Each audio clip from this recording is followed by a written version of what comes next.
السلام علیکم تمام دیکھنے سننے والوں کے لیے ڈھیروں دعائیں۔ ماں باپ کے ساتھ آپ کا سلوک ایسی کہانی ہے جو لکھتے آپ ہیں لیکن آپ کی اولاد آپ کو پڑھ کے سناتی ہے۔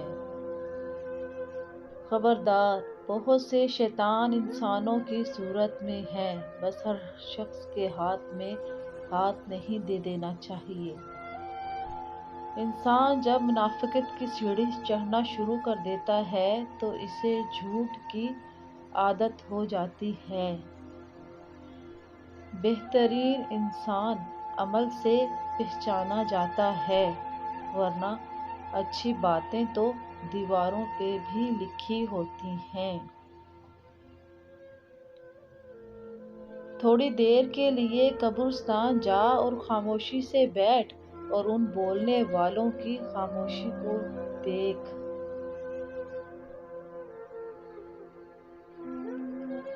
ان لوگوں سے محتاط رہو جو باتوں میں مٹھاس اور دل میں زہر رکھتے ہیں۔